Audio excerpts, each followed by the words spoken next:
பிதா குமாரர் பரிசுத்தாவியருக்கு மாட்சிமை உண்டாகட்டும். நாம் கர்த்தரை தொழுது கொள்வோம். சர்வ வலிமை கிருபைகள் மிகுந்த சர்வேசா, தரிசனம் தரும் முன் சந்நிதி புகுந்தே திருவாசா, தரிசனம் தரும் முன் சந்நிதி புகுந்தே திருவாசா, தூய சிந்தை உண்மையினுமையை தொழுதேத்த, தூய ஆவி கொண்டலை நிரப்பும் ஜெகதீசா,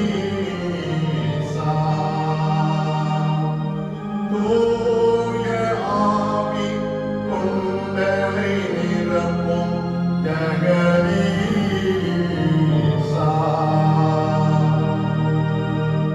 இருதயத்தை சிதறவிடாமல்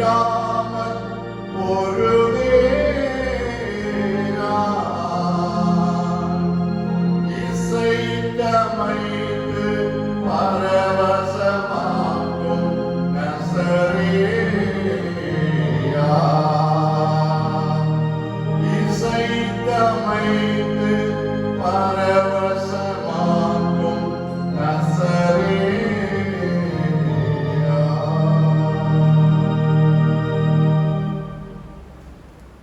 ஜனங்களின் வம்சங்களே, கர்த்தருக்கு மகிமையையும் வல்லமையையும் செலுத்துங்கள். கர்த்தருக்கே அதை செலுத்துங்கள். கர்த்தரே மகாதேவனும் எல்லா தேவர்களுக்கும் மகாராஜனுமாயிருக்கிறார். கர்த்தரே தேவன் என்று அறியுங்கள். நாம் அல்ல, அவரே நம்மை உண்டாக்கினார். நாம் அவர் ஜனங்களும் அவர் மேய்ச்சலின் ஆடுகளுமாயிருக்கிறோம். நம்மை உண்டாக்கின கர்த்தருக்கு முன்பாக நாம் பணிந்து குனிந்து முழங்காற்படியிட கடவோம். வாருங்கள், ஜெபம் செய்வோம். சகலத்தையும் படைத்த சர்வ வல்லவராயிருக்கிற அன்பின் பரலோக பிதாவே, உம்மை துதிக்கிறோம், உம்மை ஸ்தோத்திரிக்கிறோம், உம்மை மகிமைப்படுத்துகின்றோம். உலகத்தின் முடிவு பரியந்தம் எங்களோடு இருக்கிறவராயிருக்கிற எங்கள் அன்பின் இயேசுவே, உம்மை துதிக்கிறோம், உம்மை ஸ்தோத்திரிக்கிறோம், உம்மை மகிமைப்படுத்துகிறோம். தூயாவியானவராய் எங்களுக்குள்ளே வாசம் பண்ணுகிறவராய், எங்களை ஆட்கொண்டு எங்களை ஆற்றல் படுத்துகிறவராய் இருக்கிற பரிசுத்த ஆவியானவரே, உம்மை துதிக்கிறோம், உம்மை ஸ்தோத்திரிக்கிறோம், உம்மை மகிமைப்படுத்துகிறோம். அன்பின் ஆண்டவரே, இந்த மாதத்தின் ஆரம்பத்திலிருந்து இந்நாள் வரையிலும் உம்முடைய கிருபை, உம்முடைய இரக்கம், உம்முடைய தயவு எங்களோடு தங்கியிருந்ததற்காக ஸ்தோத்திரம், ஸ்தோத்திரம், ஸ்தோத்திரம். நீ பயப்படாதே, நான் உனக்கு கேடகமும் உனக்கு மகா பெரிய பலனுமாய் இருக்கிறேன் என்று வாக்கு பண்ணின ஆண்டவரே, வாக்கு மாறாத தெய்வமாய் எங்களோடு தங்கியிருப்பதற்காக உம்மை ஸ்தோத்திரிக்கிறோம், உம்மை துதிக்கிறோம், உம்மை மகிமைப்படுத்துகின்றோம். இந்த மாதத்தின் கடைசி பரிசுத்தமான இந்த ஓய்வு நாளிலே உம்மை தொழுது கொள்ளும்படியாக நாங்கள் ஆயத்தப்படுகிறோம். உம்முடைய மகிமையின் பிரசன்னத்தின் ஆழங்களை நிரப்புவீராக. இந்த ஆராதனை ஆண்டவருக்கு பிரியமுள்ள அர்த்தமுள்ள ஆராதனையாய் அமைய கர்த்தர் எங்களுக்கு அருள் தாரும். தடைகள் எல்லாவற்றையும் அப்புறப்படுத்தும். துதி கனம் மகிமை அனைத்தும் ஆண்டவருக்கே செலுத்துகிறோம். இரட்சகர் இயேசு கிறிஸ்துவின் திருப்பாதம் பணிந்து ஜெபிக்கிறோம். ஜெபம் கேளும் அன்பு நிறைந்த பரமபிதாவே, ஆமென்.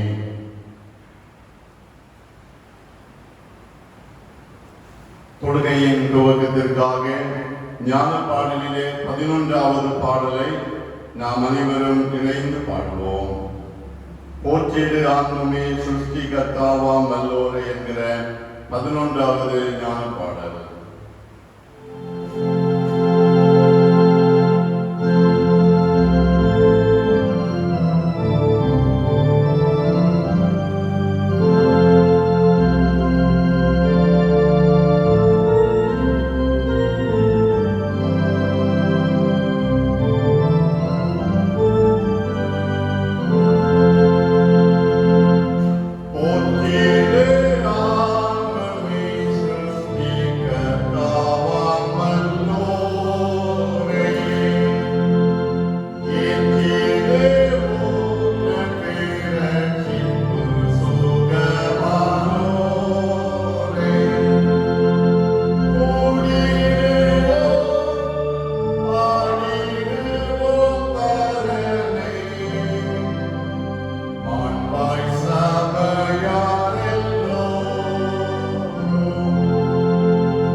சேர்ந்து வாசிக்க வேண்டிய சங்கீதம் 19. சங்கீதம் 19 நாம் அனைவரும் இணைந்து வாசிப்போம். பழைய பாட்டின் பக்கம் 681. சங்கீதம் 19.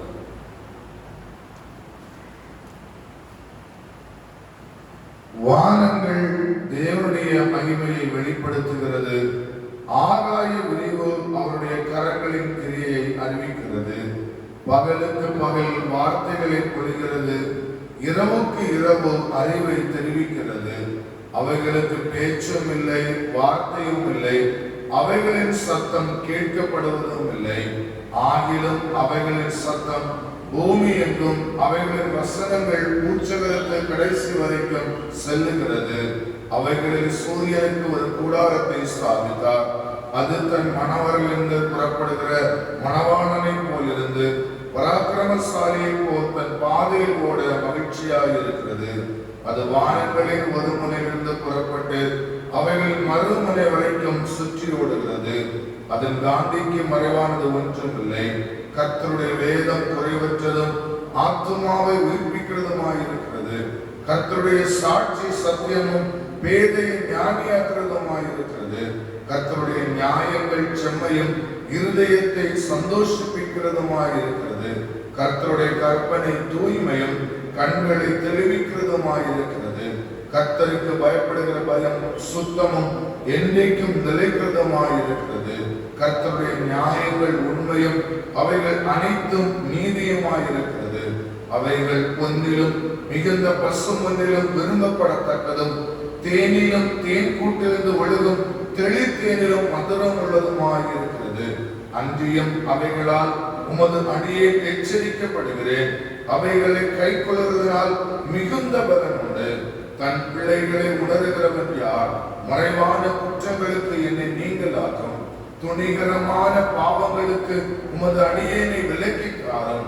அவைகள் என்னை ஆண்டு கொள்ள விட்டாலும் அப்பொழுது நான் உத்தமனாகி பெரும் பாதகத்துக்கு நீங்களாயிருப்பேன்.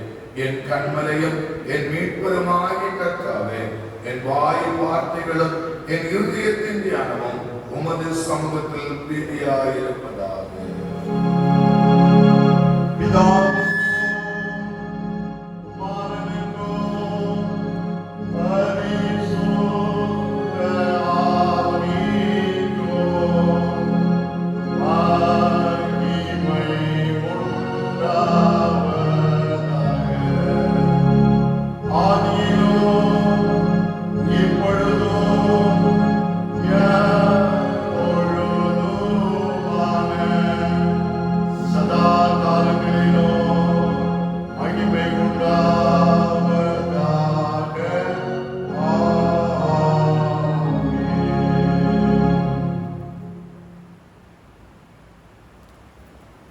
நமக்கு பாவம் இல்லை என்போமானால் நம்மை நாமே வஞ்சிக்கிறவர்களாயிருப்போம்.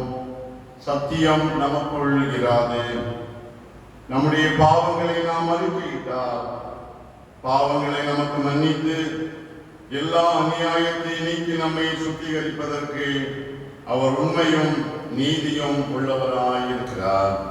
நாம் ஒழுங்காற்படியிட்டு நம்முடைய தவறுகளை நம்முடைய தப்பிதங்களை உணர்ந்து மனம் வருந்தி மன்னிப்புக்காக ஆண்டவரை நோக்கி வேண்டுதல் செய்வோம். பிரியமானவர்களே, ஆண்டவர் நமக்கு கிருபையாய் தந்திருக்கிற இந்த மாதத்தின் கடைசி பரிசுத்தமான இந்த ஓய்வு நாளிலே ஆண்டவரை ஆராதித்துக் கொண்டிருக்கிற நாம் நம்மை நாமே ஒரு தினம் ஆராய்ந்து பார்ப்போம். நமக்கு பாவம் இல்லை என்று சொல்லி நாம் சொல்ல முடியுமா? பாவம் நிறைந்த இந்த உலகத்திலே நம்முடைய வாழ்க்கை எப்படிப்பட்டதாய் காணப்பட்டது? ஆண்டவருக்கு கீழ்ப்படியாதவர்களாய், ஆண்டவரை விசுவாசியாதவர்களாய், ஆண்டவரை மறந்தவர்களாய், உலகத்தை மேன்மையாக எண்ணி ஆண்டவரை விட்டு தூரம் சென்ற நாம் அனைவரும் பாவிகளாகவே இருக்கிறோம். ஆண்டவர் பரிசுத்தம் உள்ளவர். பரிசுத்தராகி ஆண்டவரை தொழுது கொள்கிற நாம் அவரை தரிசிக்க வேண்டுமானால் பரிசுத்தம் உள்ளவர்களாய் காணப்பட வேண்டும். இருதயத்தில் சுத்தமுள்ளவர்கள் பாக்கியவான்கள், அவர்கள் தேவனை தரிசிப்பார்கள் என்று வேதம் சொல்லுகிறது. நம்முடைய இருதயம் ஆண்டவரை தரிசிப்பதற்கு உகந்த பரிசுத்தமுள்ள இருதயமாய் காணப்படுகிறதா? சங்கீதக்காரன் தன் பாவத்தை உணர்ந்து கொண்ட பொழுது, தேவனே சுத்த இருதயத்தை என்னிலே சிருஷ்டியும், நிலைவரமான ஆவியை என் உள்ளத்திலே புதுப்பியும் என்று சொல்லி வேண்டிக் கொண்டாரே. நாமும் ஆண்டவருடைய சமூகத்திலே, அப்பா என்னை சுத்திகரியும், என்னை பரிசுத்தப்படுத்தும், சுத்தமுள்ள இருதயத்தை எனக்கு தாரும், நான் உம்மை தரிசிக்க கூடாதபடி என்னில் இருக்கிற பாவங்களை மன்னியும், என்னை பரிசுத்தப்படுத்தும் என்று அவருடைய பாதத்திலே நம்மை தாழ்த்தி ஒப்புக் கொடுப்போம். அனுதின வாழ்க்கையிலே எத்தனையோ பாவங்களை நாம் அறிந்தும் அறியாமலும் தெரிந்தும் தெரியாமலும் துணிகரமாகவும் செய்திருக்கிறோம். நம்முடைய பாவங்களுக்கு ஏற்ற வண்ணமாய் ஆண்டவர் நம்மை கண்டிப்பாரே ஆகில் நாம் நிலைநிற்க முடியாது. அவருடைய சுத்த கிருபையினால் நம்முடைய பாவங்களின் மத்தியிலும் நாம் இவ்வளவாய் வாழ்ந்து கொண்டிருக்கிறோம் என்பதை உணர்ந்து இந்த கிருபையின் நாட்களிலே ஆண்டவரிடத்திலிருந்து மன்னிப்பை பெற்றுக்கொள்ள ஆயக்காரனை போல, ஆண்டவரே பாவியாகிய மேல் கிருபையாயிரும், நான் பாவி ஆண்டவரே என்னை பரிசுத்தப்படுத்தும், உம்முடைய இரத்தத்தினால் என்னை கழுவும், உம்முடைய பிள்ளையாக என்னை ஏற்றுக்கொள்ளும் என்று சொல்லி உம்முடைய பாதத்தை பற்றிக் கொள்வோமா? இயேசு கிறிஸ்துவின் இரத்தம் சகல பாவங்களை நீக்கி நம்மை சுத்திகரிக்கிறது. இரத்தத்தினால் கழுவப்பட நம்மை முற்றிலுமாக தாழ்த்தி ஒப்புக் கொடுப்போம். நம்மை முற்றிலுமாக அவருடைய பாதத்திலே சமர்ப்பிப்போம். நம்முடைய பாவங்களை நாம் உணர்ந்து கொண்டவர்களாய் பக்தனோடு இணைந்து, எத்தனை திரள் என் பாவம் என் தேவனே, எளியன் மேல் இறங்கையனே, நித்தம் என் இருதயம் தீயதன் பரமே, நிலைவரம் என்னில் இல்லை, நீ என் தாபரமே என்று சொல்லி பக்தனோடு இணைந்து நம்முடைய பாவங்களை ஆண்டவர் சமூகத்திலே அறிக்கை செய்வோம். எத்தனை தீரளன் பாவம் என் தேவனே, எளியன் மேல் இறங்கையனே, எத்தனை தீரளன் பாவம் என் தேவனே, எளியன் மேல் இறங்கையனே, நித்தமென் நீருதயம் தீயதன் பரனே, நித்தமென் நீருதயம் தீயதன் பரனே, நிலைவரம் என்னில் இல்லை, நீ எந்தாபரமே, நிலைவரம் என்னில் இல்லை, நீ எந்தாபரமே, எத்தனை தீரளன் பாவம் என் தேவனே, எளிய மேலிறங்கையனே. சர்வ வல்லமையும் மிகுந்த இரக்கமும் உள்ள ஆண்டவர் உண்மையாகவே தங்கள் தவறுகளை உணர்ந்து மனம் வருந்தி மன்னிப்புக்காக வேண்டிக் கொண்ட நம் எல்லாருடைய தவறுகளையும் தப்பிதங்களையும் நமக்கு மன்னித்து நம்மை அவருடைய இரத்தத்தினால் கழுவி பரிசுத்தப்படுத்தி அவருடைய பிள்ளைகளாக நம்மை ஏற்றுக்கொண்டு சுத்தமுள்ள இருதயத்தை நமக்கு தந்து ஆண்டவரை தரிசிக்கும்படியான கிருபைகளை தந்து நம்மை ஆசீர்வதித்து வழிநடத்துவாராக.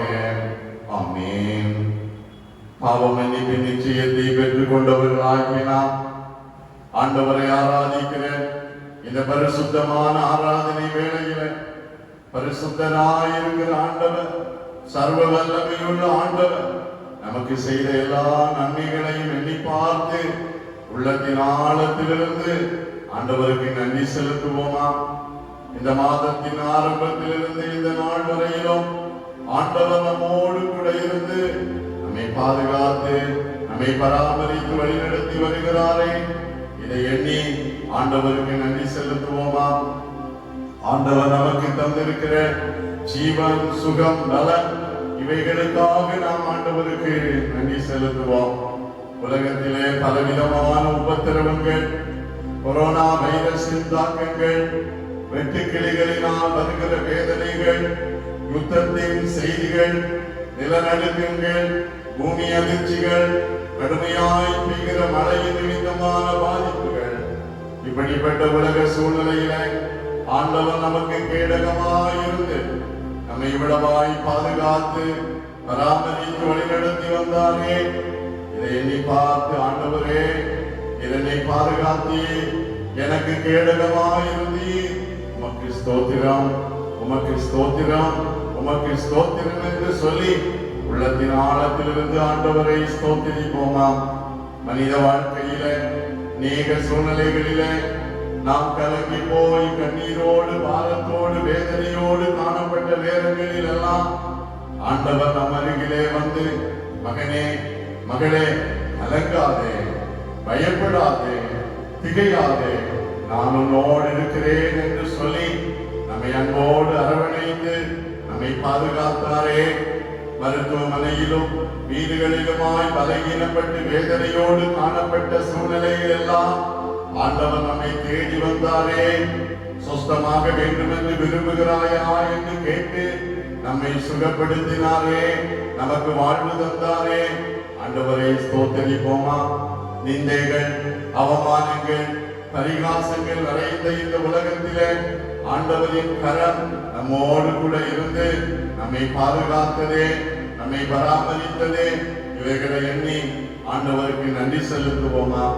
அனுதின வாழ்க்கையில எத்தனை எத்தனை எத்தனையோ நன்மைகளை ஆண்டவர் நமக்கு செய்திருக்கிறார். ஆண்டவரை ஸ்தோத்திரிப்போம். எண்ணில் அடங்கா ஸ்தோத்திரம் தேவா என்றென்றும் நான் பாடுவேன்.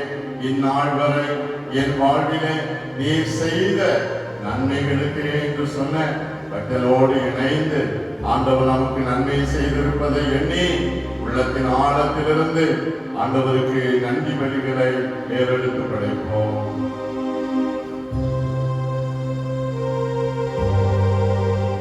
எண்ணில் அடங்கா ஸ்தோத்திரம் தேவா என்றென்றும் நான் பாடுவேன்.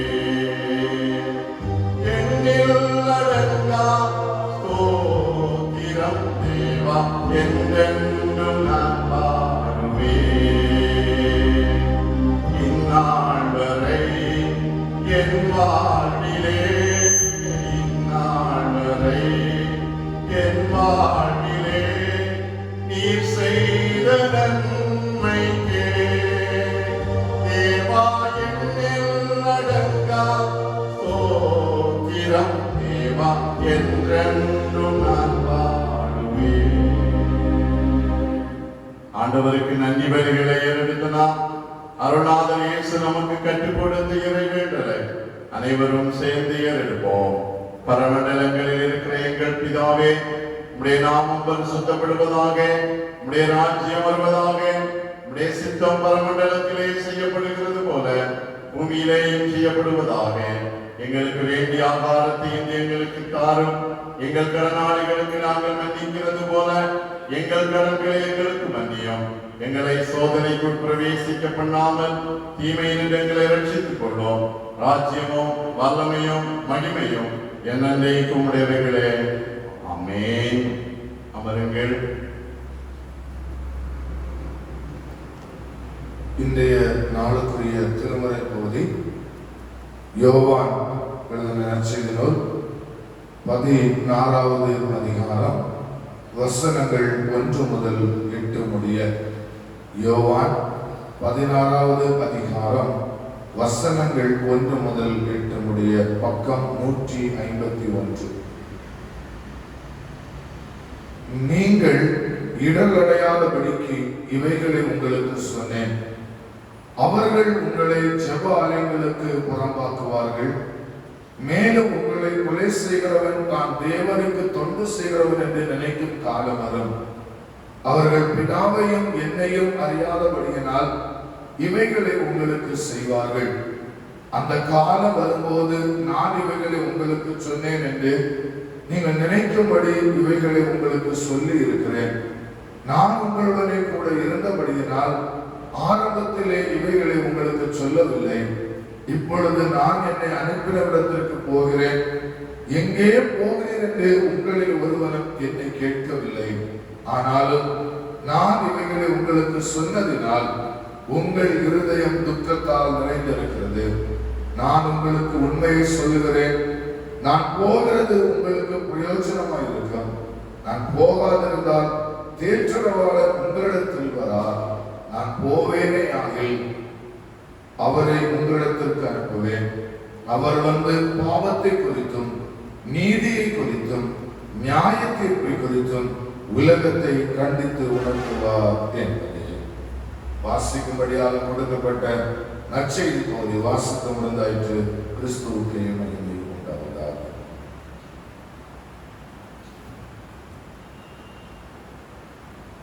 கர்த்தருடைய பரிசுத்த நாமத்திற்கு மகிமை உண்டாகட்டும். கிறிஸ்துவுக்குள் அன்பானவர்களே, இந்த மாதத்தின் இந்த கடைசி பரிசுத்தமான ஓய்வு நாளிலும் ஆண்டவரை தொழுது கொள்ள ஆண்டவர் நமக்கு கிருபை செய்திருக்கிறார். ஆண்டவரை ஸ்தோத்தரிப்போம்.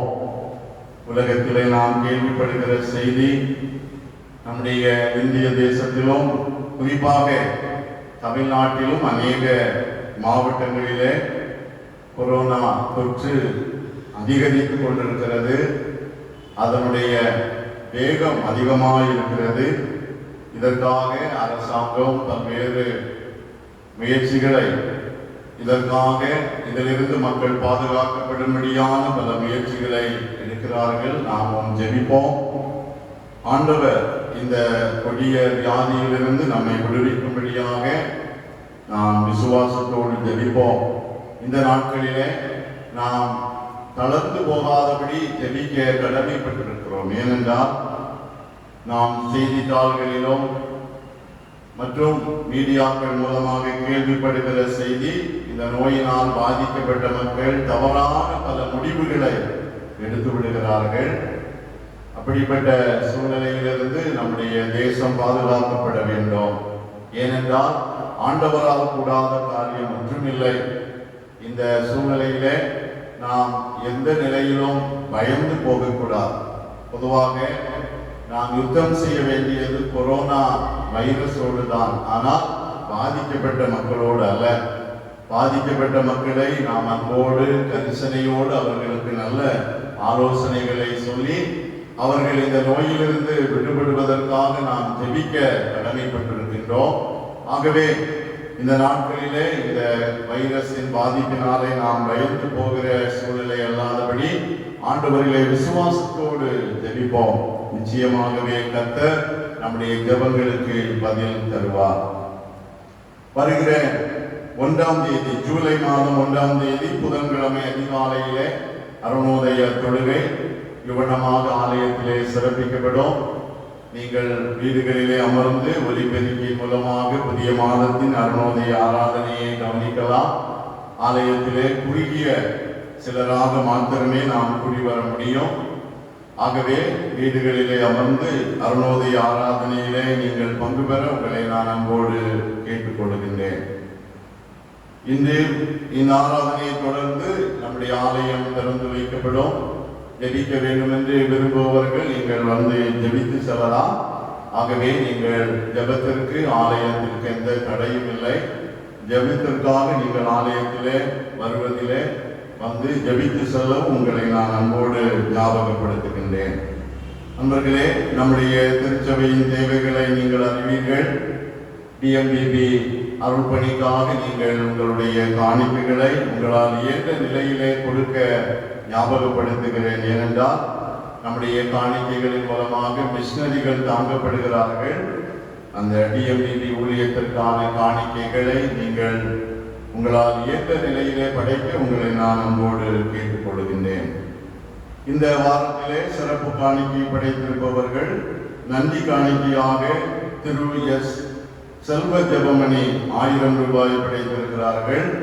அதோடு நன்றி காணிக்கையாக குழந்தை எஸ் சாம்ஸ் மைக்லின், doctor of mister S Sam Sundar, சபையின் அக்கௌண்டன்ட் 1000 ரூபாய் படைத்திருக்கிறார்கள். அதோடு ஸ்தோத்திர காணிக்கையாக உண்டியலிலே காணிக்கை படைக்கப்பட்டிருக்கிறது. இவ்வாறு படைக்கப்பட்ட அனைத்து காணிக்கைகளையும் ஆண்டவர் அங்கீகரித்து ஆசீர்வதிப்பாராக. ஆண்டவர் நம்முடைய தேவைகளை சந்தித்து, இந்த நாட்களிலே நாம் பொருளாதாரத்திலே மிகவும் நெருக்கடியோடு இருக்கிறோம். நம்முடைய குடும்பங்களிலே எந்த குறைவுகளும் இல்லாதபடி ஆண்டவர் நம்மை ஆசீர்வதித்து கனப்படுத்துவாராக. இந்த காணிக்கை படைத்தவர்களையும் ஆண்டவர் 1000 மடங்காக ஆசீர்வதித்து பெருகச் செய்வாராக. ஆமென். நாம் படைத்திருக்கிற காணிக்கைகளுக்காக தலைகளை தாழ்த்தி ஜெபிப்போம். அன்பின் ஆண்டவரே, சகல நன்மைகளுக்கும் காரணராய் இருக்கிறவரே, நீர் எங்களுக்கு நன்மை செய்கிற ஆண்டவராய் இருக்கிறபடியால் ஸ்தோத்திரம். இந்த பரிசுத்த ஓய்வு நாளிலும் உம்மை ஆராதிக்கும்படியான கிருபைகளை எங்களுக்கு தந்திருக்கிறீர். உம்மை ஸ்தோத்திரிக்கிறோம். உடைய சமூகத்திலே நன்றி காணிக்கைகளாய், ஸ்தோத்திர காணிக்கைகளாய், மாதாந்திர காணிக்கைகளாய், மிஷனரி பணிகளுக்கான காணிக்கைகளாய், விளைவின் பலனாய் படைக்கப்பட்ட எல்லா காணிக்கைகளையும் கர்த்தர் அங்கீகரித்து ஆசீர்வதியும். படைத்திருக்கிற தம்முடைய பிள்ளைகளின் வாழ்வு மென்மேலும் ஆசீர்வதிக்கப்படட்டும். தங்கள் குறைவுகளிலும் தங்கள் இல்லாய்மையிலும் படைத்திருக்கிற இந்த காணிக்கையை கர்த்தர் ஆசீர்வதித்து இதன் மூலமாய் உம்முடைய நாமம் மகிமைப்பட, படைத்த கரங்கள் ஆசீர்வதிக்கப்பட அருள் தாரும். உம்முடைய திரு சமூகத்தில் எங்களை தாழ்த்துகிறோம். இயேசு ரட்சகர் வழியாய் கேட்கிறோம். ஜெபம் கேளும் அன்பு நிறைந்த பரமபிதாவே. ஆமென்.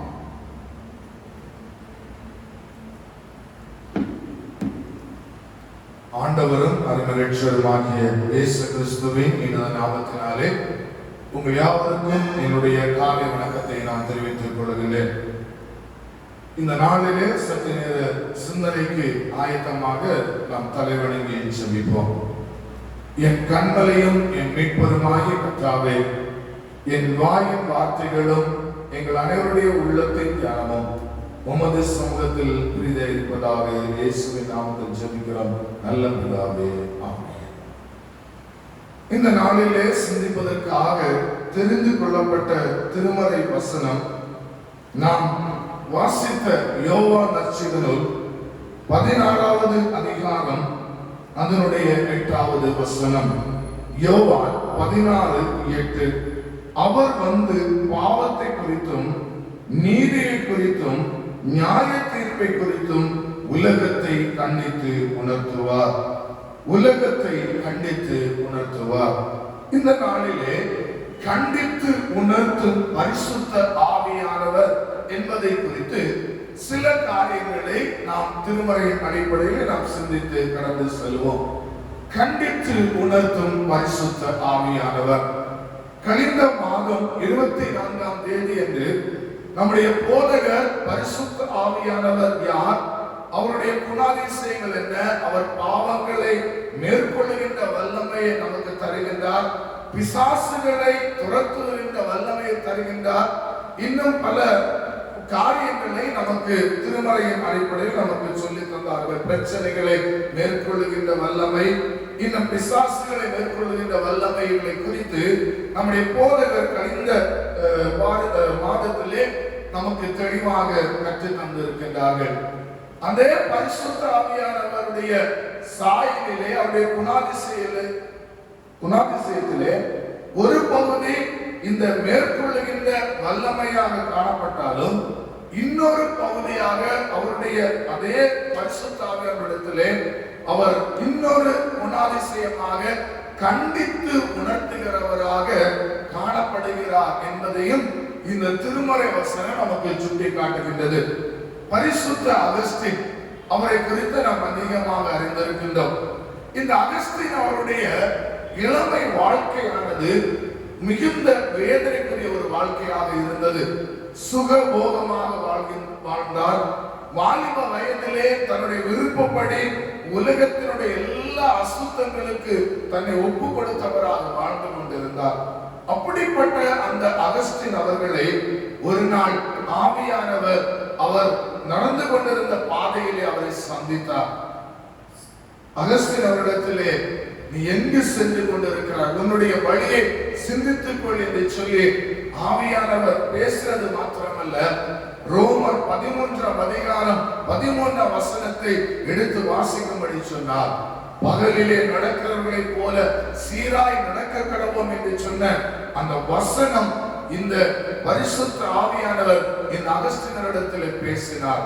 அந்த வசனத்தை வாசித்த போது இந்த அகஸ்டின் தொடரப்பட்டார். தான் இவ்வளவு நாள் ஆண்டவருக்கு பிரியமில்லாத வாழ்க்கை வாழ்ந்து கொண்டிருக்கிறேன், அவர் விரும்பாத அசுத்தங்களை நான் செய்து கொண்டிருக்கிறேன் என்று சொல்லி அந்த நேரத்திலே தன்னை உணர்ந்து கொண்டவராய், இயேசுவே என்னை மன்னியும், இத்தனை நாட்கள் நான் உமக்கு துரோகம் செய்து விட்டேன் என்று சொல்லி தன்னை ஒப்பு கொடுத்தார். ஆண்டவர் அவரை ஒரு பிரசித்தி பெற்ற ஊழியக்காரராக மாற்றினார் என்பதை நாம் சரித்திரம் அவரை குறித்து சொல்லுகின்றது. அன்புக்குரியவர்களே, கண்டிப்பு என்பது ஒருவர் நாம் தவறு செய்கிற போது திருத்துவதற்காக கொடுக்கப்படுகிற ஒரு தண்டனை. ஒரு தகப்பன் தான் நேசிக்கிற புத்திரனை சிட்சிக்கிறார் என்று சொல்லி நாம் வேதத்திலே வாசிக்கிறோம். ஒரு ஆசிரியர் ஒரு மாணவன் நல்ல வழியிலே நடக்க வேண்டும், அவன் நன்றாக படிக்க வேண்டும் என்று சொல்லி அவன் படிக்காத போது தவறு செய்கிற போது அவனை கண்டிக்கின்றார். அதே போலதான் ஆண்டவராகிய இயேசு கிறிஸ்துவும் நம் ஒவ்வொரு மேலும் அன்பு காண்பித்திருக்கிறார். அந்த அன்பிலே நாம் வளர வேண்டும், அந்த அன்பிலே நாம் நிலைத்திருக்க வேண்டும் என்று சொல்லி அவர் விரும்பிக் கொண்டிருக்கிறார். அதற்காக நாம் அவருடைய பாதைகளை விட்டு தவறி செல்கிற வேளையிலே நம்மை பல நேரங்களிலே உணர்த்துகிறார். நாம் உணராத பட்சத்திலே அவர் நமக்கு பல தண்டனைகளை நமக்கு தருகின்றார். ஆனால் உலகம் சொல்லுகிறான், ஒருவேளை இவர் எல்லோரும் பாவம் செய்ததாலேதான் இவருடைய வாழ்க்கையில் இப்படி ஒரு காரியம் வந்திருக்கிறது என்று சொல்லி. ஆனால் நாம் உணர வேண்டும், ஆண்டவர் நம்முடைய வாழ்வை அவருக்கு நேராக திருப்புவதற்காகத்தான் அவர் நம்மை கண்டித்திருக்கிறார் என்பதை உணர்த்தும்படியாகத்தான் ஆண்டவர் நம்மை கண்டிக்கிறார் என்பதை இந்த கால வேளையிலே ஆண்டவர் நம் ஒவ்வொருவரிடத்திலே சொல்லிக் கொள்கின்ற ஒரு காரியமாக இருக்கின்றது. திருமறையிலே அநேக காரியங்களை இதற்கு இந்த கண்டிப்பிற்கு நாம் உதாரணமாக நாம் சொல்லிக் கொள்ளலாம். ஆனால் நாம் வாசித்த இந்த 14ஆம் அதிகாரம் 8வது வசனத்திலே அந்த 3 காரியங்கள் அடிப்படையிலே ஆண்டவர் பரிசுத்த ஆவியானவர் நாம் எவ்விதமாக கண்டிக்கிறார் என்பதை குறித்து நாம் சிந்தித்து கடந்து செல்வோம். முதலாவது, நம்மை கண்டிக்கிற பரிசுத்த ஆவியானவர் அவர் எதிலே நம்மை கண்டிக்கிறார் என்று சொன்னால் பாவத்தை குறித்து நம்மை கண்டிக்கின்றார். பாவத்தை குறித்து நம்மை கண்டிக்கின்றார். அதற்கு இன்னொரு வசனம் 9ஆம் வசனம், அதே 16ஆம் அதிகாரம் 9ஆம் வசனத்திலே நான் பார்க்கிற போது, அவர்கள் என்னை விசுவாசியாதபடியினாலே பாவத்தை குறித்து உலகத்தை கண்டிப்பார் என்று சொல்லி நாம் பார்க்கிறோம். அவர்கள் என்னை விசுவாசியாதபடியினாலே பாவங்களை குறித்து கண்டிப்பார் என்று சொல்லி நாம் பார்க்கிறோம். ஆங்கில வேதாகம் சொல்லுகிறது, அவர் அங்கே about sin, people of he provoke people of sin, people of bad that they were sin என்று சொல்லி நாம் பார்க்கிறோம். what wrong, what did they did என்று அந்த குறித்து ஆங்கில வேதாகம் சொல்லுகிறது. பாவத்தை குறித்த நம்மை உணர்த்துகிற ஒரு பரிசுத்த ஆவியானவராக காணப்படுகின்றார். வேதத்திலே பல காரியங்கள் இந்த பாவத்தை குறித்து சொன்னாலும், பாவம் என்பது என்ன? ஆண்டவர் நமக்கு தந்த கட்டளைகளை விட்டு விலகுவது, மீறுவதுதான் இந்த பாவம் என்று சொல்லி நாம் பார்க்கின்றோம். ஆனால் அந்த பாவம் என்பது என்ன? விக்கிரக ஆராதனை, மற்றவர்களுக்கு விரோதமாக வெள்ளி சூனியம் வைப்பது, நாம் விபச்சாரம் செய்வது, வேசித்தனம் பண்ணுவது, திருடுவது, கொலை செய்வது, இன்னும் பொய் சொல்லுவது, ஆண்டவருடைய ஆலயத்தை அசட்டை பண்ணுவது, ஆண்டவருடைய ஆலயத்திற்கு விரோதமாக, அவருடைய பிள்ளைகளுக்கு விரோதமாக எழும்புவது, அவருக்கு விரோதமாக எழும்புவது, இந்த காரியங்கள் தான் இந்த பாவம் என்று சொல்லக்கூடிய வார்த்தையினுடைய காரியங்களாக இருக்கின்றது. திருமறையிலே நாம் வாசிக்கிற போது, சங்கீதம் 51 நாம் வாசிக்கிற போது தாவீது அரசன் சொல்லுகிறார், என் தாய் என்னை பாவத்தில் கர்ப்பம் தரித்தாள் என்று சொல்லி நாம் பார்க்கின்றோம். ஆகவே நாம் பிறக்கிற போது இந்த பாவம் நமக்குள்ளே தானாக வந்து சேர்கிறது. ஆனால் ஆண்டவராகிய இயேசு கிறிஸ்து இந்த பாவத்திலிருந்து விடுதலை தருவதற்கு தன்னையே ஒப்பு கொடுத்தது மாத்திரமல்ல, அவர் பல நேரங்களிலே நம்மை உணர்த்துகிறார். இது பாவம், இதை விட்டு ஓடிவிடு, இதிலிருந்து விலகிவிடு என்று சொல்லி நம்மை பல நேரங்களிலே நம்மை உணர்த்தி கொண்டிருக்கின்றார். ஆனால் நாம் என்ன செய்கிறோம்? துணிகரமாக அந்த பாவத்தை செய்து ஆண்டவருடைய மகிமையை நாம் இழந்து கொண்டிருக்கிறவர்களாக இருக்கின்றோம். இன்றைக்கு அங்கே சீடத்துவ ஞாயிறாக இன்றைக்கு ஆசரித்துக் கொண்டிருக்கிறார்கள். இந்த சீடத்துவ ஞாயிறாக இந்த நாளிலே இயேசுவுடைய சீடராக நாம் இருக்க வேண்டும் என்று சொன்னால் இந்த பாவத்திலிருந்து நாம் விலகி இருக்க வேண்டும். ஒருவேளை இன்றைக்கு நாம் ஆலயத்திற்கு வருகிறோம், காலை ஆராதனை 8 மணியிலிருந்து 10 மணி வரை நாம் ஆலயத்தில் இருக்கிறோம். அதன் பின்பு ஆண்டவர் விரும்பத்தகாத பல இச்சையான காரியங்களிலே நம்முடைய மனதை நாம் செலுத்திக் கொண்டிருக்கிறோமே. ஆண்டவருடைய ஆலயத்திலே ஒரு பார்வையும், ஆண்டவரை விட்டு தூரம் போகிற போது ஆண்டவர் விரும்பாத விக்கிரக ஆராதனைகளுக்கும் வேசித்தனங்களுக்கும் நம்முடைய சரீரத்தை நாம் ஒப்பு கொடுத்திருக்கிறோமே. இது ஆண்டவருடைய மனதிலே எவ்வளவு பெரிய ஒரு சஞ்சலமாக, எவ்வளவு பெரிய ஒரு துக்கமாக காணப்படுகின்றது. அநேக ஆசீர்வாதங்களை நாம் பெற முடியாதவருக்கு காரணம் என்னவென்று சொன்னால், நாம் ஆண்டவருடைய ஆலயத்திற்கு வருகிறோம், ஆண்டவர் விரும்பாத இடங்களுக்கும் நாம் சென்று நம்முடைய மனதை நாம் கொடுத்து விடுகின்றோம். அதுதான் நீங்கள் 2 கொரிந்தியர் வாசிக்கிற போது அறிந்து கொள்ளலாம். விசுவாசிகளுக்கும் அவிசுவாசிகளுக்கும் சம்பந்தம் ஏது என்று சொல்லி நாம் பார்க்கின்றோம். இருளுக்கும் ஒளிக்கும் சம்பந்தம் ஏது? இன்றைக்கு கிறிஸ்தவர்களுக்கும் கிறிஸ்தவர்கள் அல்லாதவர்களுக்கும் உள்ள வித்தியாசத்தை, ஒரு வேறுபாட்டை நாம் இன்றைக்கு காண்பிக்க மறந்து போய்விட்டோம். ஏனென்று சொன்னால், அவர்களைப் போல நாமும் பல அவர்கள் செய்கிற காரியங்களுக்கு நாமும் அதே போல செய்து ஆண்டவருடைய மனதை நாம் துக்கமாக்கி கொண்டிருக்கின்றோம்.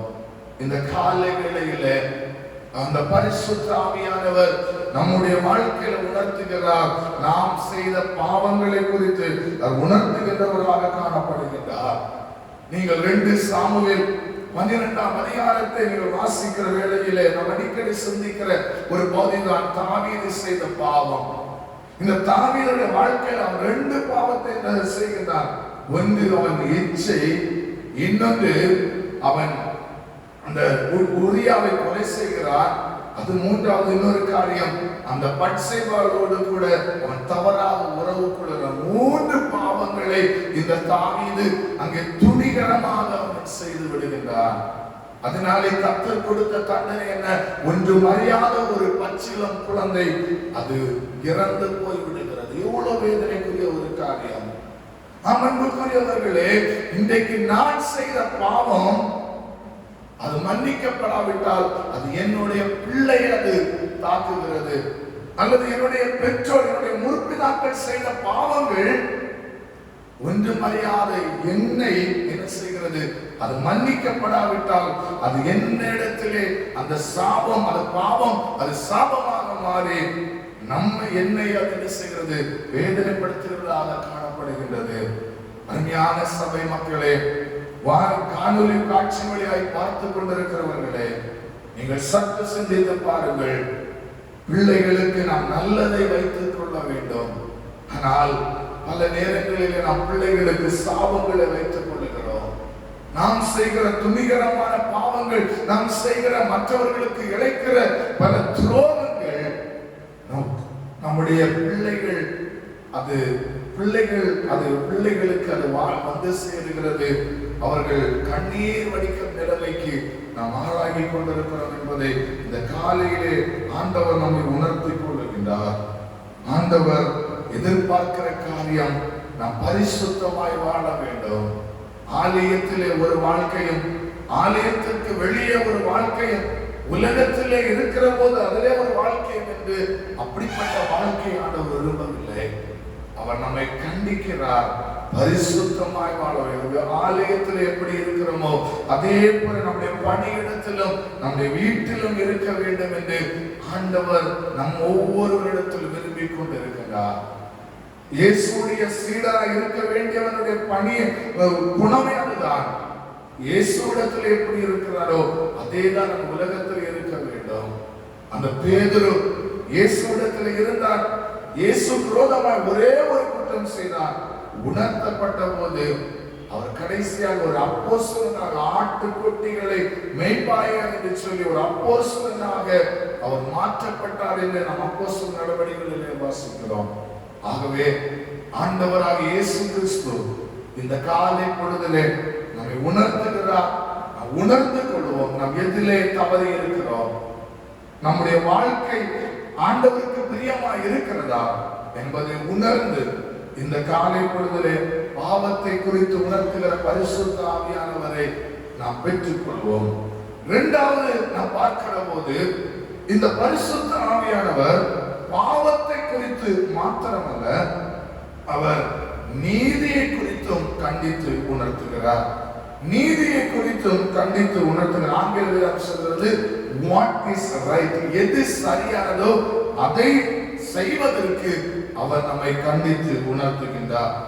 வேதத்திலே நாம் வாசிக்கிற போது உபாகமம் 16ஆம் அதிகாரம் அதனுடைய 20வது வசனத்திலே ஆண்டவர் மோசேக்கு சொல்லும் போது நீதியை பின்பற்றுவாயாக என்று சொல்லுகின்றார்.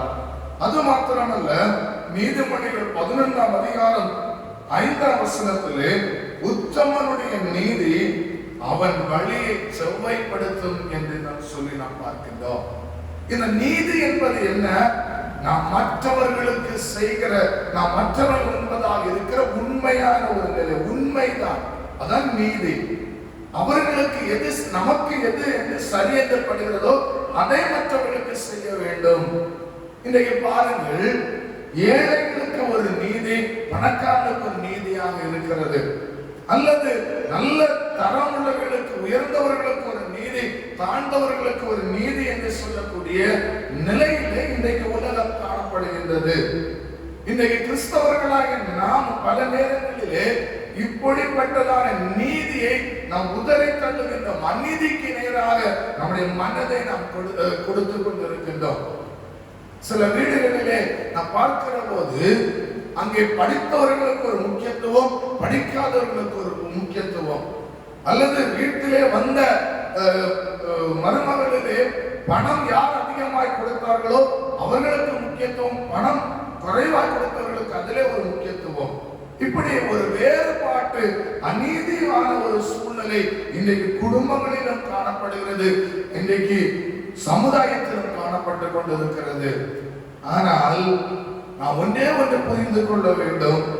வேதம் அழகாய் சொல்கிறது, தேவன் நீதி உள்ளவர் என்பதை பல வசனங்களின் ஆதியாகமம் தொடங்கி வெளிப்படுத்துவதை வாசிக்கிற போது ஆண்டவருடைய நீதியை குறித்து பல வசனங்கள் அங்கே நமக்கு உதாரணமாக சுட்டி காட்டுகின்றது.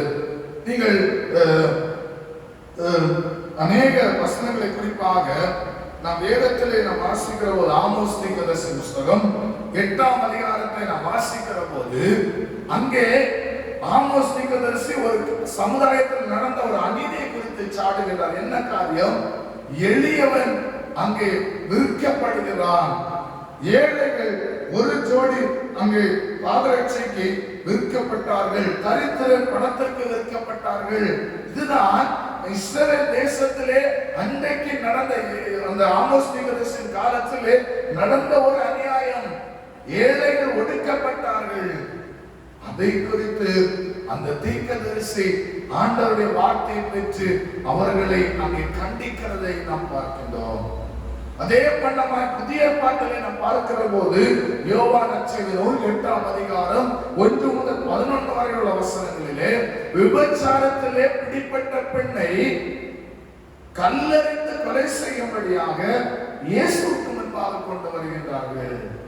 ஏன் இவன் கல்லெறிந்து கொலை செய்யப்பட வேண்டும்? அதுதான் மோசையின் சட்டம் சொல்கிறது. உண்மைதான், மோசையுடைய சட்டத்தின்படி இவன் செய்தது தப்பு, இவன் கல்லெறிந்து கொல்லப்பட வேண்டும். ஆனால் இயேசு செய்த காரியத்தை பாருங்கள். அவர்தான் நீதியாய் செய்தார். உங்களிலே பாவம் இல்லாதவன் முதலாவது இவனை கல்லெறிய கடவன். யார் என்றால் ஒருத்தரால் நிற்க முடியவில்லை, அனைவரும் அந்த இடத்தை விட்டு கடந்து சென்றிருக்கிறார்கள். அன்புக்குரியவர்களே, இயேசுவும் தான் உண்மையுள்ள நீதிபதி. மனிதர்கள் இன்றைக்கு தங்களுடைய குறைகளை வைத்து தங்களுடைய வாழ்க்கையில ஒரு உத்தரத்தை வைத்துக் கொண்டு மற்றவர்களுடைய பார்வை இருக்கிற துரும்பை பெரிசாக பேசிக் கொண்டிருப்பார். அதுதான் மனிதன். ஆண்டவர் சொல்கிறார், உங்களிலே பாவம் இல்லாதவன் முதலாவது கல்லெறிய கடவன். யார் இருப்பார்? எல்லாருமே பாவம் செய்தவர்கள் தான். அன்புக்குரியவர்களே, இந்த உலகத்திலேயும் ஆண்டவர் ஒவ்வொருவரையும் சரியாக அவர் நீதி நமக்கு நீதி சரியாக செய்கிறவர். நாமும் உணர்ந்து கொள்ள வேண்டும், நம்முடைய பார்வைக்கு எது சரியா இருக்கிறது? ஏழைகளை ஒடுக்குவது சரியா, அல்லது ஏழைகளுக்கு சரியான விதத்திலே உதவி செய்வது சரியா என்பதை நாம் இந்த காலையிலே உணர்ந்து கொள்ள வேண்டும். அல்லது பிள்ளைகள் மத்தியிலே நான் பாகுபாடு காண்பிப்பது சரியா, அல்லது பிள்ளைகளை சரிசமமாக நடத்துவது சரியா என்று நாம் உணர்ந்து கொள்ள வேண்டும். அல்லது நம்முடைய உறவுகளிலே நாம் பாகுபாடு காண்பிப்பது சரியா? ஏழை இவரிடத்திலே படிப்பில்லை, இவன் உதவாதவன் என்று சொல்லி ஒதுக்கி வைக்கிறோமா? இல்லை, அவர்களையும் நம்மோடு இணைத்துக் கொண்டு பல காரியங்களிலே நாம் ஈடுபட்டுக் கொண்டிருக்கிறோமா? அன்புக்குரியவர்களே, நாம் யாரை அதிகமாக ஒடுக்கிறோமோ அதே அளவுக்கு ஆண்டவர் நம்மை பல சூழ்நிலைகளிலே ஒடுக்கி வைப்பார் என்பதை இந்த காலை வேளையிலே ஆண்டவர் நம்மை கண்டிக்கின்றார். அவர் நீதி உள்ளவர் என்பதை பல விதங்களிலே நமக்கு உணர்த்தி காண்பித்துக் கொண்டிருக்கின்றார். வேதத்திலே நாம் வாசிக்கிற மத்திய நட்சத்திரம் 21ஆம் அதிகாரம் 12ஆம் வசனம் 13ஆம் வசனத்திலே ஆண்டவருடைய ஆலயத்திலே தொழிற்கூடமாக வியாபார ஸ்தலமாக மாற்றின அத்தனை பேருக்கு இயேசு சாட்டை எடுத்து அடித்து துரத்தினார் என்று சொல்லி நாம் பார்க்கின்றோம். இந்த காலை பொழுதிலே இயேசுனுடைய சீடனாக இருக்க வேண்டும் என்று சொன்னால் நம்முடைய வாழ்க்கையில நம் நீதியை வெளிப்படுத்துவதாக இருக்க வேண்டும். நம் சமுதாயத்தில் இருக்கிறோம், பல உயர்ந்த பதவிகளிலே இருக்கிறோம். நமக்கு முன்பதாக வருகிற வழக்கிலே, நமக்கு முன்பதாக கொண்டு வரப்படுகிற பிரச்சனைகளிலே நம் சரியான நீதியை, நமக்கு பார்வைக்கு தோன்றுகிற நீதியை, அதாவது ஆண்டவர் நம்மை உணர்த்துகிற அந்த உண்மையை நாம் வெளிப்படுத்தும் போது சரியானவர்களுக்கு அந்த நீதி வெளிப்படும். இதனாலே கர்த்தருடைய நாமம் மகிமைப்படும். ஆகவே பரிசுத்த ஆவியானவர் பாவத்தை குறித்து கண்டிக்கிறார், நீதியை குறித்து கண்டிக்கிறார். மூன்றாவதாக அவர் நியாய தீர்ப்பை குறித்து கண்டிக்கிறார். பாவமும் நீதியும் நம்முடைய வாழ்க்கையிலே பாவத்தை விட்டு ஒரு பரிசுத்தமும் நீதியை செய்கிறவர்களாக நாம் வாழும் போதுதான் நம் நியாய தீர்ப்புக்கு நாம் ஏதுவாக காணப்படுகின்றோம். வெளிப்படுத்தல் விசேஷம் 20ஆம் அதிகாரம் அதனுடைய 12வது வசனத்தை நாம் வாசிக்கிற போது அதனுடைய கடைசி பகுதி சொல்கிறது, மரித்தோர் தங்கள் தங்கள் கிரியைகளுக்கு தக்கதாக நியாய தீர்ப்பு அடைந்தார்கள். மரித்தோர் தங்கள் தங்கள் கிரியைகளுக்கு தக்கதாக நியாய தீர்ப்பு அடைந்தார்கள். நியாய தீர்ப்பை குறித்து அவர் கண்டிக்கின்றார். நாம் என்ன ஒரு காரியம் செய்தாலும் அது நியாய தீர்ப்புக்கு ஏதுவாக காணப்படுகிறது. ஆனால் அதை குறித்து நாம் பல நேரங்களில் உணர்ந்து கொள்வதில்லை. நாம் நினைக்கிறோம், இந்த உலகத்திலே இருந்தால் இந்த உலகத்தோடு நம்முடைய வாழ்க்கை முடிகிறது என்று சொல்லி நினைத்துக் கொள்ளுகிறோம். ஆனால் ஒரு வாழ்க்கை நமக்கு வருகிறது.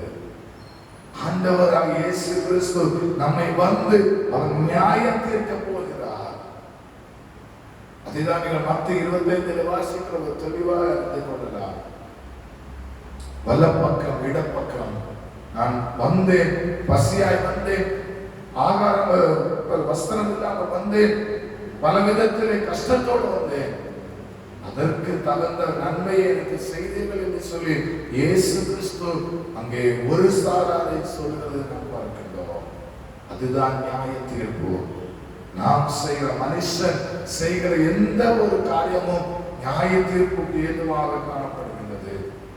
திருமறையிலே லூக்கா நற்செய்தியில் 16ஆம் அதிகாரம் 19 முதல் 25 வரையுள்ள வசனங்களில் வாசிக்கிற போது ஐஸ்வர்யவான் லாசரு ஓமை நாம் பார்க்கிறோம்.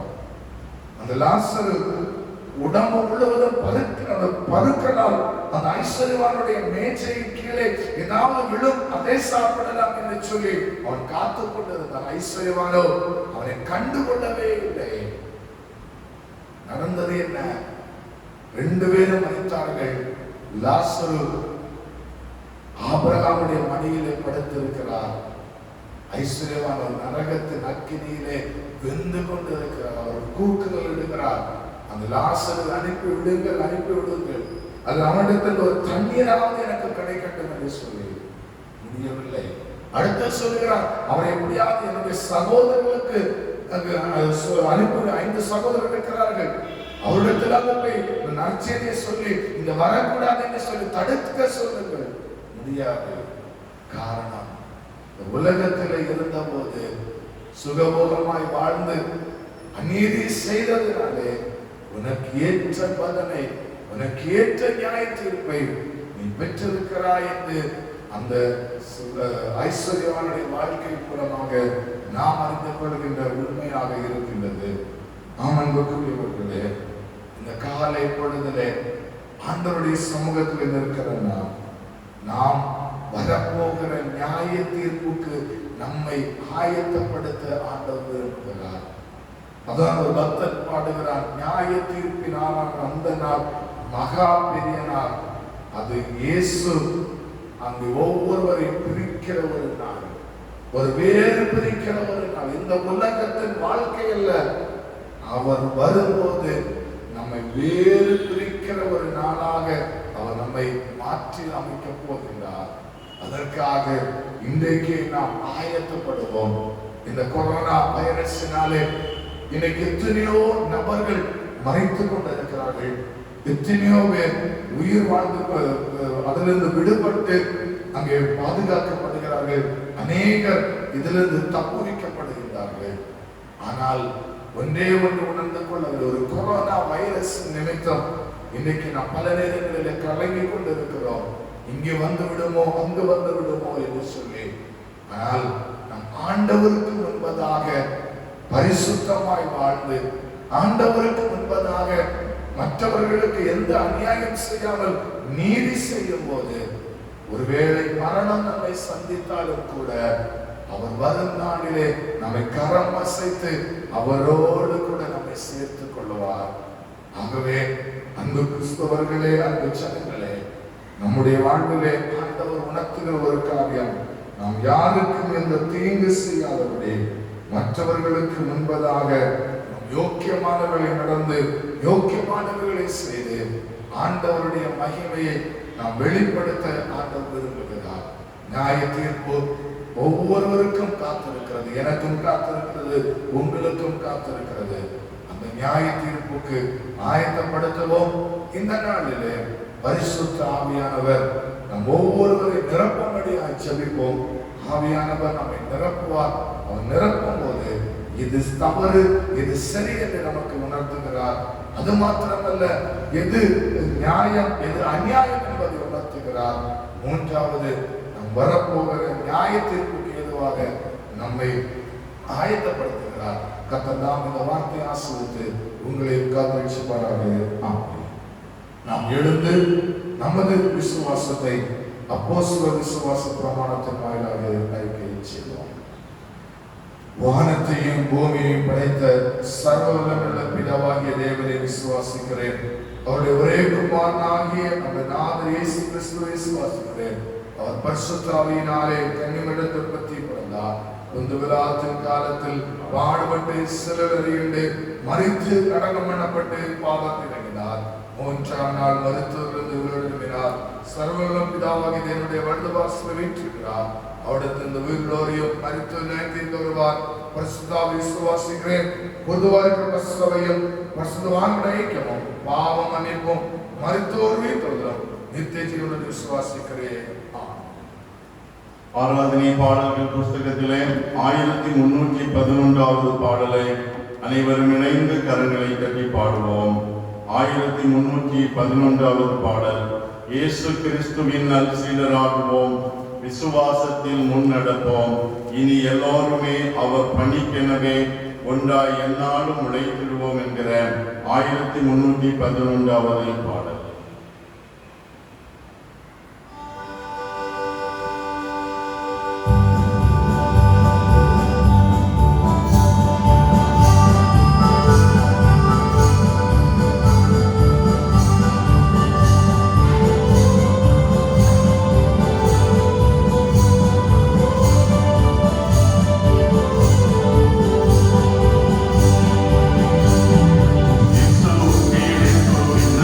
Será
பரிசுத்த ஆவியானவர் பாவத்தை குறித்தும் நீதியை குறித்தும் நியாய தீர்ப்பை குறித்தும் உலகத்தை கண்டித்து உணர்த்துவார். அன்பின் ஆண்டவரே, பரிசுத்தமான ஓய்வு நாளிலே பரிசுத்தராகிய ஆண்டவரை தொழுது மகிமைப்படுத்துகின்ற கிருபைகளை எங்களுக்கு தந்தீர். பரிசுத்த ஆவியானவர்களை உணர்த்துகிறவராய் எங்களுக்குள்ளே வாசம் பண்ணுகிறபடியால் ஸ்தோத்திரம். நாளிலும் பல்வேறு நிலைகளிலே நாங்கள் உணர்ந்தபட ஆண்டவர் திரு சமூகத்திலே எங்களை அர்ப்பணிக்க, ஆண்டவர் தருகிற புது வாழ்வை பெற்றுக்கொள்ள எங்களுக்கு உதவி செய்கிறதற்காக உண்மை ஸ்தோத்திரிக்கிறோம். ஆண்டவரே, இப்பொழுதும் நாங்கள் ஒரு மனப்பட்டவர்களாய் உடைய திரு பாதத்தில் எங்களை அர்ப்பணித்து ஏறெடுக்கிற எங்கள் விண்ணப்பங்களுக்கு ஆண்டவர் பதில் தாரும். உலகம் அனைத்திலும் இன்று கொரோனா வைரஸ் எல்லா ஜனங்களையும், அதிகாரிகளையும், ஆளுகையை செய்கிறவர்களையும் கலங்க பண்ணி கொண்டிருக்கிறதையா. நாங்கள் கலங்கி போயிருக்கிறோம். இதற்கு ஏற்ற மருந்து கண்டுபிடிக்கப்பட இயலாத நிலையிலே பயந்து கொண்டிருக்கிற மக்கள், இந்த நோய் பாதித்ததன் நிமித்தமாக நான் இனி ஏன் இந்த உலகத்திலே வாழ வேண்டும், என் மூலமாக என்னை சார்ந்தவர்களுக்கும் இந்த நோய் வந்துவிட்டதே, நான் இந்த நோயினால் தாக்கப்பட்டது நிமித்தமாக தனிமைப்படுத்தப்படுகிறேனே என்று சொல்லி தவறான முடிவுகளுக்கு நேராக செல்கிற மக்கள் ஒரு பக்கத்தில் இருக்கிறார்கள். இன்னொரு பக்கத்திலே இந்த கொரோனா வைரஸ் எப்பொழுது நீங்கி போகும், என் பொருளாதார காரியங்களிலே நான் மிகவும் சோர்ந்து போயிருக்கிறேனே, திடீரென்று மறுபடியும் லாக்டவுன் வந்துவிட்டால் நான் என்ன செய்வது, ஏது செய்வது என்று சொல்லி அங்கலாய் போடு இருக்கிறோம். ஆண்டவரே, இவைகள் எல்லாவற்றையும் நீர் அறிகிறீர். நீர் மனதுருக்கமுள்ள ஆண்டவர், உடைய சமூகத்திலே எங்களை அர்ப்பணிக்கிறோம். ஆவியானவர்களை உணர்த்துகிற விடமாய் உலகத்திலே இப்படிப்பட்ட தீமைகளுக்கெல்லாம் காரணம் எங்கள் பாவங்கள், எங்கள் அக்கிரமங்கள் என்பதை உணர்ந்து ஆண்டவருடைய பாதத்திலே எங்களை அர்ப்பணிக்கிறோம். கர்த்தர் மனம் இறங்கி சீக்கிரத்திலே இந்த தொற்று வியாதியில் இருந்து விடுதலை தந்து எங்களை பாதுகாத்துக் கொள்வீராக. அன்பின் ஆண்டவரே, இந்த மாதத்தின் கடைசி இந்த பரிசுத்த ஓய்வு நாளிலே உடைய திரு சமூகத்திலே நாங்கள் கூடி உம்மை தொழுது கொள்ள கர்த்தர் கிருபை தந்தீர். ஸ்தோத்திரம். ஆண்டவர் எங்களுக்கு தந்த இந்த ஆலயத்திற்காக ஸ்தோத்திரம். இந்த ஆலயத்தின் வழியாய் உடைய நாமம் இன்னும் அதிகமாய் மகிமைப்படட்டும். இந்த ஆலயத்திலே உம்மை ஆராதிக்கிற, ஆலயத்தை சுற்றிலும் இருக்கிற எல்லா ஜனங்களும் இந்த ஆலயத்தின் வழியாய் ஆண்டவருடைய நன்மைகளை பெற்றுக் கொள்ளட்டும் ஐயா. எந்த சூழ்நிலையிலே எப்பேற்பட்ட கலக்கத்தோடு வாரத்தோடு காணப்பட்டாலும் பயப்படாதே என்று சொல்லுகிற எங்கள் ஆண்டவருடைய நம்பிக்கையின் வார்த்தை எங்கள் ஒவ்வொருவரையும் பலப்படுத்தட்டும் ஐயா. திருச்சபையின் திருப்பணிகளை சிறப்பாய் செய்து நிறைவேற்ற கர்த்தர் எங்களுக்கு பலன்தார். பல்வேறு சூழ்நிலைகளிலே நாங்கள் சோர்ந்து போயிருக்கிறோம். கர்த்தர் எங்களை பலப்படுத்தி திருப்பணிகளை வல்லமையாய் செய்து நிறைவேற்ற கர்த்தர் கிருபை தாரும். ஆலயங்களிலே நாங்கள் கூடி ஆண்டவரை ஆராதிக்க இயலாத நிமித்தமாக பல்வேறு நிலைகளிலே நாங்கள் சோர்ந்து போயிருக்கிறோம். எங்கள் வாழ்க்கையிலே சமாதானம் இல்லை. ஆண்டவருடைய ஆலயத்திலே ஆராதிக்க இயலாத நிமித்தமாக குடும்பங்களிலே சத்துருவின் உபத்திரவங்கள் அதிகரிக்கிறது. பல்வேறு விதங்களிலே கலக்கம் அடைகிறோம் ஐயா. ஆலயத்திலே ஆண்டவரை தொழுது கொள்கிற பொழுது நாங்கள் பரிபூர்ண விடுதலையை பெறுகிறோம். தெய்வீக சந்தோஷத்தினால் நிரப்பப்படுகிறோம். ஆண்டவரே, ஆலயத்திலே வந்து முழங்கால் படியிடுகிற பொழுது நிச்சயமாய் அந்நாளின் ஜெபத்தை கேட்டு ஆண்டவர் எங்களுக்கு இரக்கம் செய்கிறீர் என்பதை உணர்ந்து ஆண்டவருடைய ஆலயத்தை மறவாதபடி ஆண்டவருக்கு சாட்சியாய் வாழ கிருபை தாரும். கடைசி காலத்திலே வாழ்ந்து கொண்டிருக்கிறோம். ஆண்டவருடைய வருகை சமீபமாய் இருக்கிறது. நாங்கள் வெட்கப்படாதபடி ஜீவனுக்குள் பிரவேசித்து ஆண்டவரை மகிமைப்படுத்தி ஆண்டவரோடு வாழுகின்ற உன்னதமான வாழ்க்கையை பெற்றுக்கொள்ள எங்களை தகுதிப்படுத்தும்படியாய் செபிக்கிறோம். திருச்சபையிலே திருப்பணி செய்கிற யாவரோடும் கிருபை இருக்கின்றோம். திருச்சபையின் எல்லா குடும்பங்களையும் ஆசீர்வதியும்.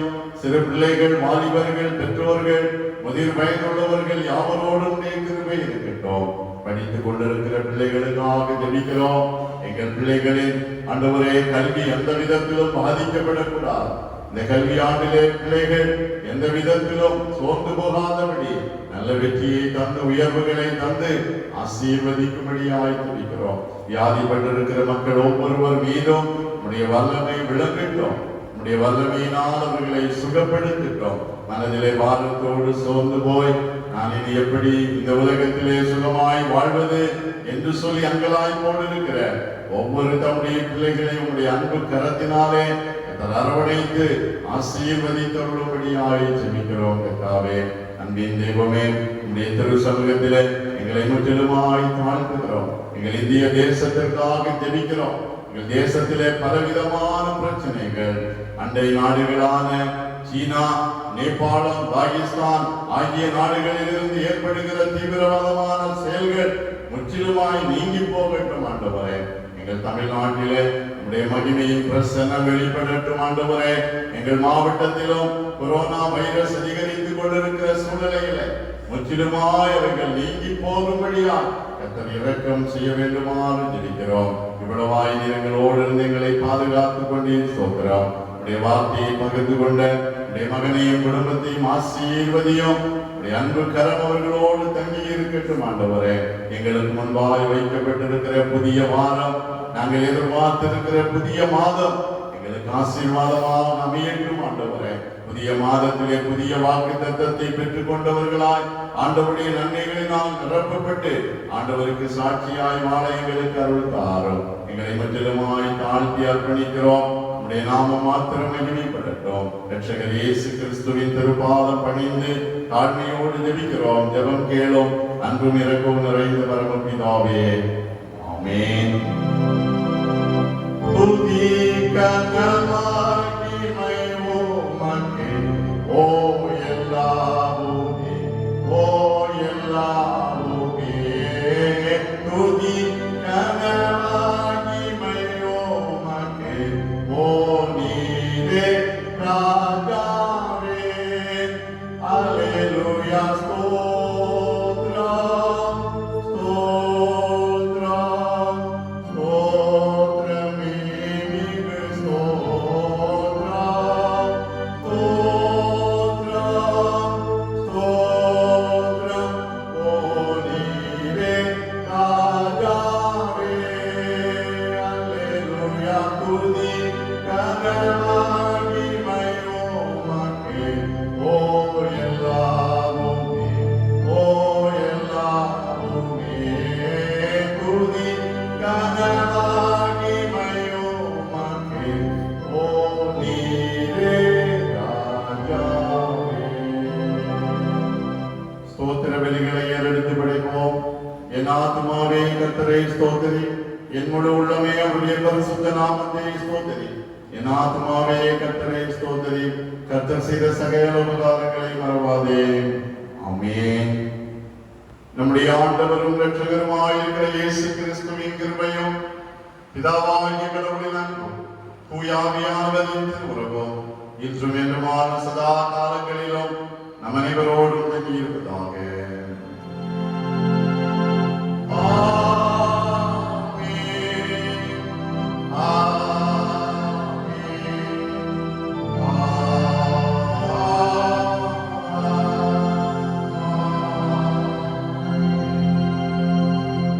ஆண்டவர் உங்களோடு இருப்பாராக. ஆண்டவர் அருளுகிற சமாதானம் நம் அனைவரோடும் நிறைவாய் தங்கி இருப்பதாக.